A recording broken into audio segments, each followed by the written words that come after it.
All right. All right, perfect. Hi, everybody. My name is Andy McDonough, and I work in the Veterans Center. I have a brief presentation for everybody today, and afterwards, I'll leave plenty of time for any questions and answers that may exist. So to get started, I'm going to go ahead and share my screen and start the presentation.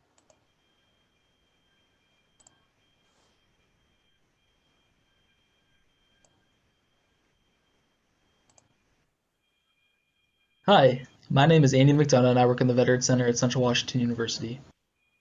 During this presentation, I'm going to be talking about the services that our Veterans Center offers to current service members, veterans, and their families. The Veterans Center is located on the second floor of Poulian Hall in Ellensburg. Although we are located on the main campus, our office serves all military-affiliated students, regardless of where they take CWU classes. I want to begin by saying how excited we are in the Veterans Center that you're interested in attending CWU and transferring here. So this presentation is going to be split up in two different sections. For the first section, we're going to talk about VA education benefits and our process to receive the paperwork needed to certify them, before transitioning and talking about student life related to military families and military students. I will also make sure that there's plenty of time at the end of the presentation where I can answer any questions you may have. To connect with our office, please visit us online at www.cwu.edu/veterans to complete our new student information form. On this form, we'll be asking for your student ID number, which GI Bill or benefit you're going to be using, when you intend to start at CWU, and which CWU location you're intending to start at. If you're unsure which VA education benefit you are eligible for, please do not hesitate to contact us. We'd be more than happy to ask you a few questions to try and determine what you should be applying for. The most common benefit that we certify is the Chapter 33 Post 9/11 GI Bill. This benefit requires that the service member has completed a certain amount of active duty days. In contrast to this, members of the National Guard or Reserves may be eligible for Chapter 1606, the Montgomery GI Bill Select Reserve. If you're the dependent of a veteran or a service member, you may be eligible for the Post 9/11 GI Bill if the service member transferred GI Bill benefits to you, or for the Chapter 35 DEA benefit if the veteran is 100% permanently and totally disabled. Now you might be asking yourself, what do all these benefits provide? The Post 9/11 GI Bill provides a direct payment to the school for tuition fees based on the percentage of eligibility that you're awarded by the VA. In addition to this, you'll also receive a monthly housing allowance. This benefit is similar to VR&E, which provides a direct payment to the student and also pays towards tuition fees directly to the school. The Montgomery GI Bill, Active Duty, and Montgomery GI Bill, Selective Reserve are different in the fact that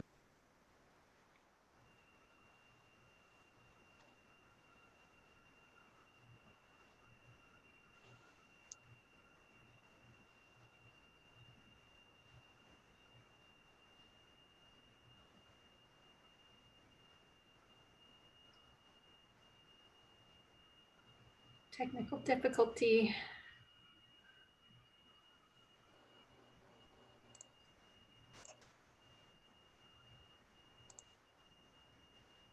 they do not provide a direct payment to the school for tuition and fees. These benefits only provide a stipend directly to the student. In addition to this, students need to verify their enrollment each quarter with the VA on a monthly basis by using the VA wave system. The Chapter 35 benefit for dependents does not provide any direct payment to CWU.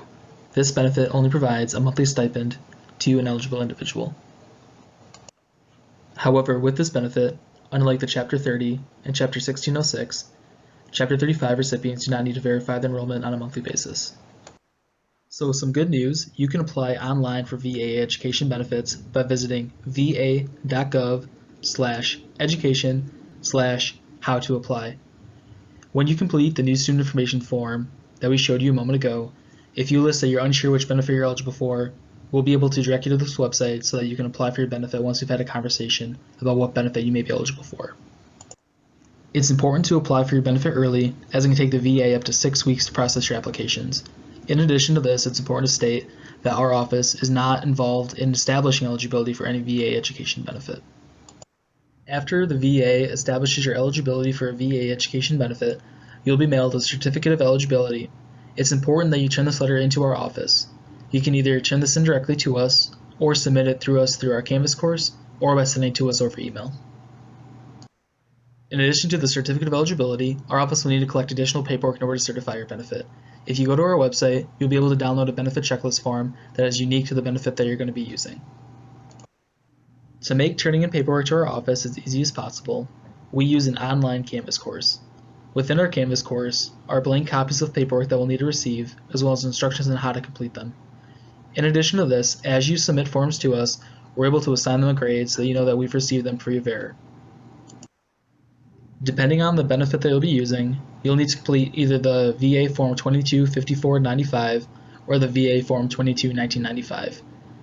Copies of both of these forms can be found in our Canvas course to download and complete, as well as instructions on how to complete them. A couple things to point out: please use specific CWU language for majors and minors when describing what program that you're going to be pursuing. In addition to this, please don't forget to sign a date at the bottom of the second page. In addition to VA education benefits, there are several other non-VA benefits that our office is associated with. For service members, one of the most common benefits that we interact with is a veteran conflict grant. Please visit our website for information on eligibility for this. But it's important to point out that you do not need to be using a VA education benefit to be eligible for this award. For the spouse or child of a 100% permanently and totally disabled veteran, you may be eligible for the Veteran Dependent Tuition Waiver, which is specific to Washington State. Again, please review our website for information on the eligibility for this, and do not hesitate to contact our office with any questions you may have about applying for this benefit or receiving it. The Veteran Conflict Grant provides up to $500 per quarter, excluding summer, whereas the Veteran Dependent Tuition Waiver covers all in-state tuition fees up to 250 credit hours. Now that we've talked about the initial steps in using a VA education benefit at CWU, what happens next? To make sure that we certify your benefit, it is important to ensure that you receive a pop-up message when you enroll for classes for the quarter. When you elect yes, our office will send a copy of your schedule to certify. You can also elect no if you do not want to use your benefit for the quarter that you're registering for, or put undecided. If you ever need to check what your answer is to this pop-up message, please do not hesitate to contact us. Our office certifies VA education benefits at the beginning of each quarter. You can tell you've been certified when you've received an enrollment hold on your account. This enrollment hold is only going to impact the current quarter and is there because we need to report any change in enrollment to the VA. For benefits such as Chapter 33 or Chapter 31 that pay tuition fees directly to the school, those payments arrive typically 1 to 2 weeks after you've been certified. If the payments are delayed and don't arrive before payment deadline, you will not be charged a late fee. The initial monthly housing allowance payment typically arrives 1 month after the quarter begins. If you need to change the direct deposit information for your benefit, you can do so by calling the VA at 1-888-GI-BILL-1. If you're ever missing a payment, please contact our office so that we can ensure you've been certified.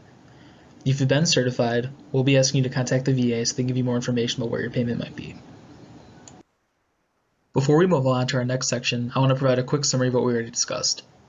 The initial step to using a VA education benefit at CWU is to contact our office. This lets us know that we'll need to be requesting paperwork from you. Your next step will be to submit the requested paperwork either through our Canvas course, by dropping it off to our office, or emailing it to us.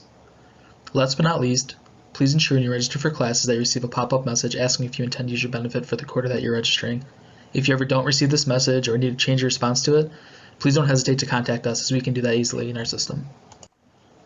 Per the VA, we can only certify classes that satisfy a graduation requirement. That's why it's imperative while you're a student here to use all of your resources such as your academic advisors to make sure that your class schedule is classes that are intended for your program and the completion of your program. If we find a class while reviewing your schedule that we can't certify because it's not evidently clear that it's required for the completion of your degree or program, we'll be reaching out to you over your CWU email address to ask you to provide clarification via your academic advisor about why the class is required. If the class in question is required because you're adding a new major, minor, or switching your program, we would simply ask you to complete a new VA Form 225495 or VA Form 221995, depending on which VA benefit you're going to be using. In addition to VA education benefits, our office is excited to work with others on campus to enhance the student-veteran life at CWU. A great way to get involved on campus is to become a member of the Student Veterans Club. Our club on campus provides many opportunities to work on service projects, as well as create community with other veterans on campus. In addition to this, our office is also involved with a book club, related on military affairs, and other events throughout the year that occur on an annual basis. Some of these annual events include plans to commemorate Memorial Day and Veterans Day, which is quickly approaching. In years past, our Veterans Center, with the help of community members, has been able to place American flags around campus. It is our goal this year to provide a similar experience, although maybe with a virtual setting due to COVID.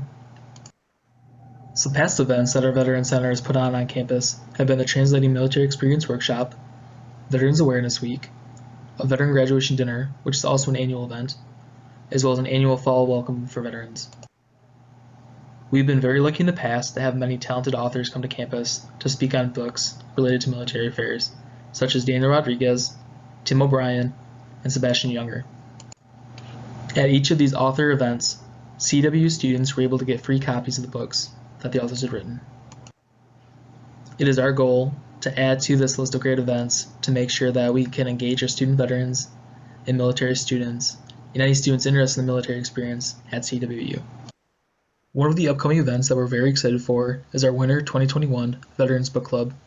Our veterans this year chose the book You're Worth It by Kyle Carpenter, a Medal of Honor recipient. We are happy to share that copies of this book are going to be provided free to any student, current CWU student, that's interested in participating. Our goal for this upcoming book club is to have one virtual meeting at the beginning of the quarter, followed by another meeting near the end of the quarter, potentially with the author being involved. Information on how to join this book club is going to be on our Veterans Center Canvas course, as well as on Central Today, coming soon. Yeah, so I want to point out next week is going to be virtual preview days on October 20th and 29th. This is a great way to connect with current students and other departments on campus to have your questions answered. You can register for this event by going to cwu.edu/admissions/online. With that being said, I want to thank everybody for their time and listening to my presentation today. But most importantly, I can't stress enough that we're here to be a resource for you to answer any questions you may have about VA education benefits or being a military student or a dependent at CWU. Regardless if you're a current CWU student or thinking about transferring here, we want you to know that we're able to answer any question you may have. Please contact us at any time by emailing us at va@cwu.edu or by calling us at 509-963-3028. Again, my name is Andy McDonough, and I can't wait to hear your questions after this. Thanks.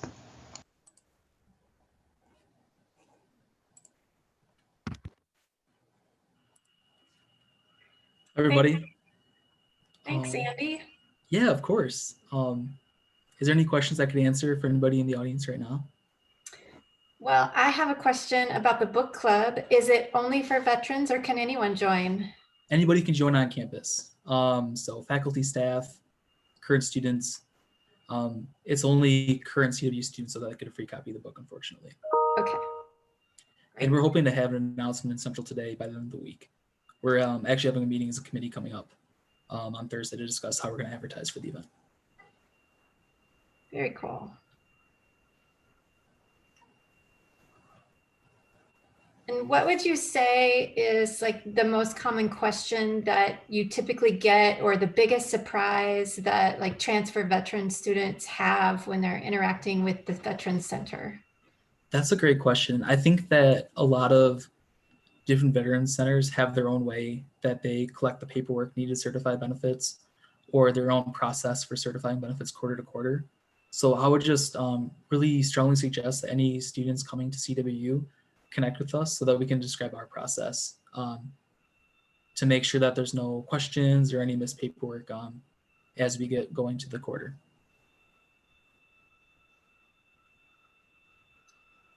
Cool. Angela, you got any questions? Hi, Andy. I'm with the CWU Transfer Center. I'm one of the peer ambassadors. Oh, okay, perfect. So I guess the only thing I could think of is I kept hearing, so when they use their benefits, it has to be for the major or the minor that they're in. So how does that work for our central tuition, if you pay for 10 credits, basically, then like that 11 to 18 is what, included or free? I don't know how we state that. Mm-hmm. Does that still work for veterans then?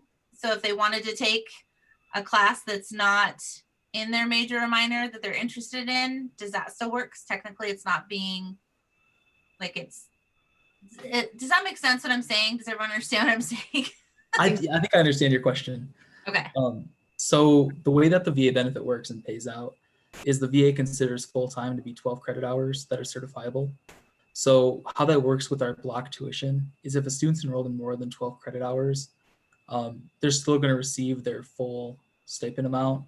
And if they're using Chapter 33 where the tuition fees get paid, because it's a block amount, they would still receive that block rate between 11 and 18 credits, regardless if we can only certify 12 credits, but in actuality they have 14 or 16 or whatever it may be. So then that means that they would then have that opportunity to take a class that interests them that's not in their major or minor? Yes, as long as they're in more than the 12 credit hours, it would be covered by that block tuition. Nice. Yep. That's kind of an added benefit then of coming to Central. Absolutely. A different university that doesn't have that block tuition. Is that technically what we call it? Is that what it's called? Block tuition?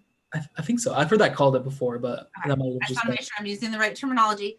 Sure. So then that's a benefit then, because I know other universities don't have that. I know that's just something that I really like, because when I was a student at Clark College, I was very much like a scholarship that I was involved in. I had to stick within my major. And sometimes it was hard because I'd see like a social media class that I really wanted to take, but it wasn't covered by my scholarship. And so I know that's one of the benefits I love at Central. Like this quarter, I'm taking ASL, has nothing to do with my major or minor. I just want to take American Sign Language. So it's really nice that literally the only thing I've paid for is a $20 fee, and that's it. We didn't even have a book this quarter, so it's been really nice. Yeah, it's always interesting what these classes that you go into that may not be part of your core curriculum that end up maybe changing your academic path. Just speaking for example, I was a biology student who ended up taking a political science class, and fast forward 2 years, I graduated with a degree in political science instead of biology. So it's just funny how that works out sometimes. Yeah. But that was the only question I had. That was a great presentation. Thank you. Thanks. No, I appreciate that. Something that just reminded me that I want to share too is when you list your major and minor on this VA Form 22-1995, if you're using Chapter 33, or the 5495 if you're using Chapter 35, is that we can always update that form. So please don't feel like you're ever locked into a major or minor once you do that paperwork. So we understand, the VA understands that students are gonna, may need to change their direction or find something they're more passionate about and want to switch to a different program. And that's really easy for our office to help facilitate. And then I had one more question about the pop-up. I've helped students register and had that pop-up window appear. Is there any benefit or detriment to like selecting not to use your benefit? That's a great question. The only issue with that would be is if you select no and then don't update us via email or a phone call, we wouldn't know to certify you for that quarter. So it's definitely not a permanent thing. If you were to say no and then decide later on, that's easy for us. We would just go ahead and certify you with your permission to do so. Okay. Okay, I've got a question. So for students that are just getting started, when's the best time for them to contact the Vet Center? That's a great question.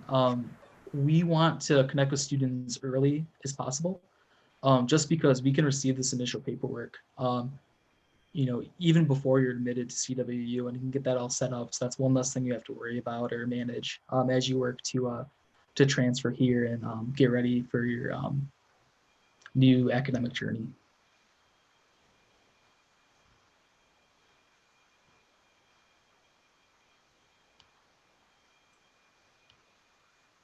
All right. Is there any more questions?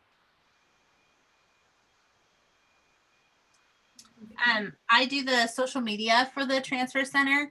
If your book club in winter, if that's something you want put out there, please feel free to email us or let us know and we can post that too. That would be perfect. I'll make sure, I'll make a point of doing that, definitely. All right, Andy. Well, thanks so much for joining us today and sharing your presentation, and everybody else who stopped in. And I hope everybody has a great evening. Awesome, thank you. And sorry for the technical difficulty there for that moment. That's okay. I think I can actually select it out. So Oh, awesome, okay. yeah, it'll be great. Cool, all right, thank you so much. Yep, good night. Thanks, everybody. Thanks, Andy. All right, Bye, thanks. Bye, everyone. everybody.